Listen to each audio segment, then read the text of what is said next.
আমার আরও একটি মিনি ব্লগে তোমাদের সকলকে অনেক অনেক ভালোবাসা। আজকের ব্লগটি শুরু করছি সকালবেলা থেকে। তার কারণ বেশ কয়েকদিন বৃষ্টি হওয়ার পর আজকে একটুখানি রোদের দেখা পেয়েছি, তবে আপাতত যা মনে হচ্ছে বৃষ্টি আবারও আসবে। স্নান সেরে পুজো দিয়ে নিয়ে মুখে হালকা একটু গোলাপ জল দিয়ে নিয়েছি, আর এদিকে চালটাকে ভিজিয়ে রাখবো, ভাতটা কিছুক্ষণ পর বসাবো। ভিভান, তোমার মাথা কোনটা?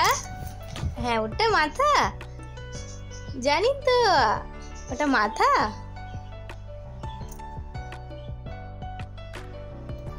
তাই তাই করো,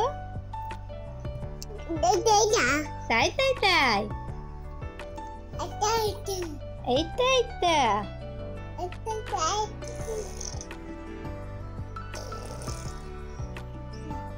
ভিভান আমার সঙ্গে প্রচণ্ড খেলাধুলো করে এখন 15 মিনিটের জন্য ঘুমাবে, 10 থেকে 15 মিনিট, এর বেশি না। আর এদিকে আমি মাছকে লবণ হলুদ মাখিয়ে রেখে দিয়েছিলাম। এখন কড়াই সর্ষের তেল গরম হলে মাছগুলো দিয়ে দেবো। আজকে সর্ষের তেলটা একটু বেশিই পড়ে গেছে।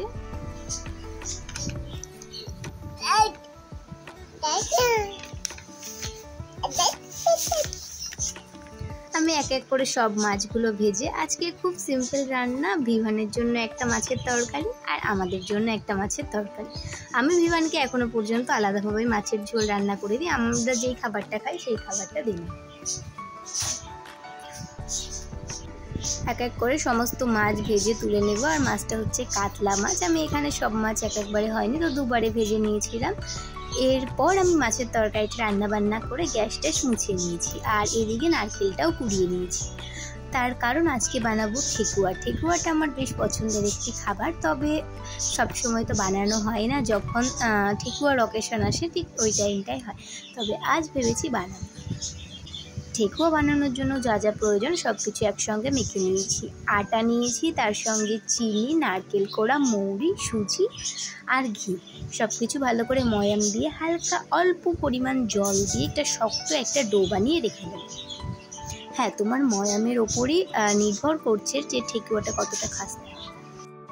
যদি এই মাখাটা বেশি নরম করে ফেলো তাহলে জিনিসটা খাস্তা খুব কম হবে, আর যদি শক্ত শক্ত ডো করতে পারো তাহলে তো বেশ ভালো, কোনো কথাই হবে না। সমস্ত কিছু মাখা হয়ে গেলে 10 মিনিটের জন্য রেস্টে রেখে দেবে। এরপর গোল গোল আকার দিয়ে দেবে, তোমরা যেরকম ইচ্ছে সেরকম আকার দিতে পারো। যেহেতু ভিভানকে নিয়ে আমার একা হাতে অত ডিজাইন করা সম্ভব না, কারণ এক হাতেই আমি সমস্ত রান্নাবান্নাগুলো করি, তো আমি গোল গোল শেপই করে দিয়েছিলাম, চপের মতো অনেকটা।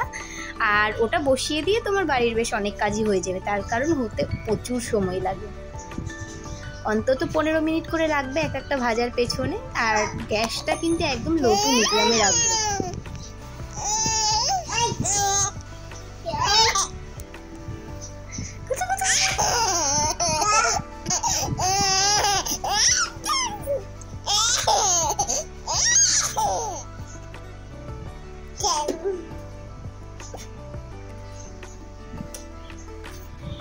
এর আগের দিন আমি যেই হ্যান্ডমেড জুয়েলারিগুলো তোমাদেরকে দেখেছিলাম সেই জুয়েলারিগুলোই পরেছিলাম, তো বেশ ভালো লেগেছে আমার। আমি এইগুলো একটা মেলা থেকে কিনেছি, আর আমি বাড়িতেও নিজে নিজে এখন বানাচ্ছি এই জিনিসগুলো। আরও বেশ কিছু জিনিস অর্ডার করেছি, সেগুলো আসলে আশা করছি আরও ভালো প্রফেশনালি জিনিসগুলো বানাতে পারবো।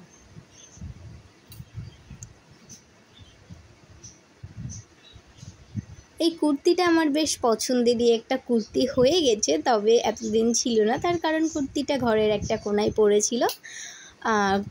সেলাই করে কবে যে ঠিকঠাকভাবে করে রেখেছি বুঝতেই পারি। আচ্ছা চলো, এবার আমি তোমাদের আরেকটা খাবারের রেসিপি বলি। শনিবারের দিন ভিভানকে আমি এই খাবারটা দিয়েছিলাম।